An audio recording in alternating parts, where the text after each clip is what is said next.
무각명상 가도 가도 끝이 없는 길. 11부. 생각이 끊어짐 없이 존재한다는 것은 늘 한결같은 속성을 지녔기에 생멸 변화를 겪는 것이 아닌 까닭이다.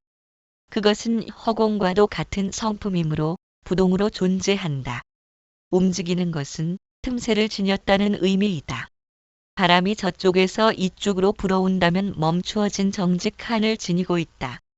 촛불이 끊어짐 없이 다 들어가는 것 같아도 윗 심지에 불은 꺼지고 아래 심지로 불이 옮겨 붙는 것이다.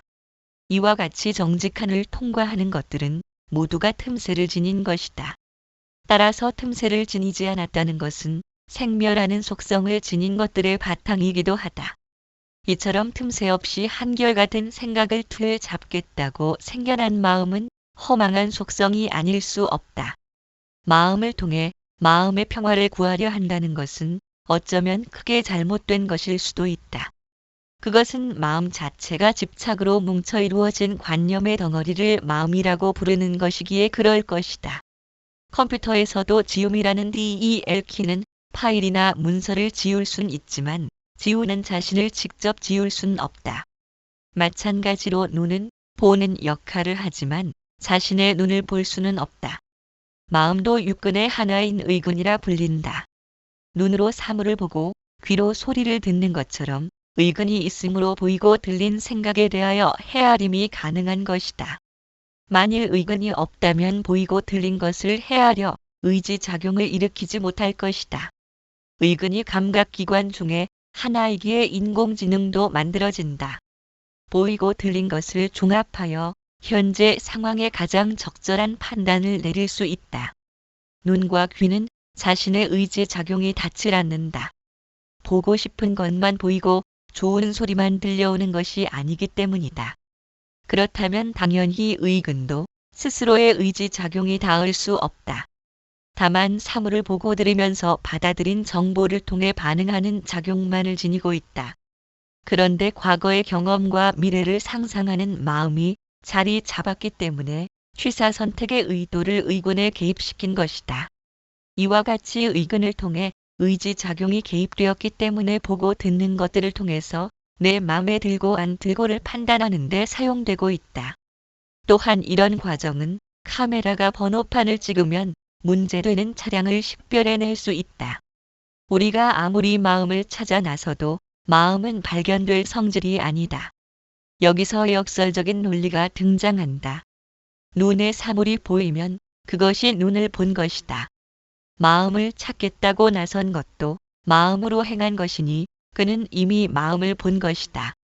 마음을 보았다면 더 이상 마음을 찾으려 할 것이 아니라 설령 마음이 마음을 찾았다면 그것은 마음이 아닌 줄 깨달아야 한다. 사물이 보여지는 것을 눈이 행하고 있는데 다시 눈을 보았다면 그것은 자신의 눈이 아니다. 그렇기에 본성의 마음을 이해한 사람들은 마음이 본래 없는 물건이라는 것을 알아차린다. 그는 비로소 본성의 마음을 성취한 것이다. 그는 이제 마음의 안식을 구하지 않으며 오로지 마음의 안식을 구하려는 그 마음을 쉰다. 얻고 구하려는 그 마음만큼은 본래 있는 것이 아님을 알았기 때문이다. 마음의 안식이란 쌓아 올리고 끌어 모음으로 해서 성취할 수 있는 무언가가 아니라 좋고 싫음을 헤아리는 마음이 본래 뿌리 없이 존재하는 허망한 속성임을 알아차리는 것이다. 그는 더 이상 마음으로 갈구하는 일이 아무짝에도 소용없음을 이해한다. 마음의 갈구가 사라진 마음이 곧 평화로움이다. 번뇌 망상을 닦아내고 떼어내려 한다면 그것을 실체로서 인정하는 것이다. 또한 떼어낸다고 떨어질 성질의 것이라면 처음부터 달라붙지도 못했을 것이다. 그렇기에 마음이란 물건이 본래 없는 허망함이라면 허망함을 털고 닦아내려는 걸레질이 도리어 허물이 된다. 마음이 실제한다고 믿게 된 원인은 시간 개념이 내면에 자리 잡았기 때문이다. 과거와 미래를 넘나들면서 마음의 역할이 강조되고 있다. 즉 과거를 기억해내고 그로 인해 미래를 꿈꾸는 것이 가능하므로 마음이 존재한다고 철석같이 믿게 된 것이다. 그러나 실제로 시간이란 존재하는 것인가? 지구가 자전과 공전을 하기 때문에 해가 뜨고 달이 진다. 태양이 가까워지면 여름이 되고 멀어지면 겨울이 된다. 더워지면 나무와 풀들이 자라서 무성해지고 추우면 시들어버리는 현상을 보면서 시간이 존재한다고 믿는 것이다. 그러나 모든 것은 거듭 반복되고 있다. 태양이 먼 곳으로 움직이면 겨울이 되어 풀들이 사라졌다가 봄이 되면 돋아난다. 그와 같은 태양의 움직임을 따라 춥고 덥고를 느끼는 변화가 일어난다. 1년을 단위로 보면 직선으로 움직이는 시간의 흐름을 느낄 수 있지만 100년, 1000년의 단위로 보면 풀들은 더우면 피었다 추우면 사라짐을 반복할 뿐이다. 생태계가 완전히 달라질 만큼 곧장 앞으로만 진행되는 시간의 흐름은 존재할 수 없다. 어쩌면 이와 같이 시간의 왕복 운동을 따라서 존재계는 유지되고 있다. 만일 우리가 알고 있는 시간 개념처럼 앞으로만 계속 진행된다면 존재계는 예전의 모습과는 매번 달라져야 하므로 생명체는 존속할 수 없을 것이다. 사자와 호랑이는 모습이 엇비슷하고 같은 고양이과에 속하지만 그들의 이세가 태어나면 거기서 멈춘다. 만일 3세, 4세가 계속 태어난다면 전혀 다른 종에 속하는 변종이 태어날 것이므로 생태계는 엉망이 될 것이다. 그러나 생태계는 이처럼 반복 순환하기에 질서를 유지하고 있다. 이처럼 앞뒤로 왕복하는 것을 시간이라 부를 수는 없다. 시간 개념이 마음에 들어선 것은 자신의 탄생을 시작점으로 하고 죽음을 종착점으로 정해 직선상으로 놓았기 때문이다. 그래서 모든 것은 흘러가고 사라진다는 관념을 지니게 되었다. 한 번 가면 다시 오지 않으므로 놓치지 않으려 하고 보내지 않으려 집착한다. 따라서 마음속에 시간 개념이 존재한다면 미래에 대한 불확실성으로 여전히 혼란과 갈등을 겪을 것이다. 과거의 기억은 좋든 싫든 간에 우리를 미래로 인도하는 까닭이다. 마음이 만들어낸 미래의 나와 지금 현재의 나를 항상 저울질하기 때문에 우리들 마음에는 두 개의 내가 존재하고 있다. 그것은 쫓고 쫓기는 관계를 이루게 된다. 지금 현재의 나는 미래의 나로부터 쫓기고 있다. 이러한 폐단이 시간을 직선상에 놓고 보기에 나타난 것이다. 미래의 나를 성취하기 위해 앞선 사람은 따라잡아야 하고 뒤따라오는 사람은 더 멀리 떼어놓으려 안간힘을 쓰고 있다.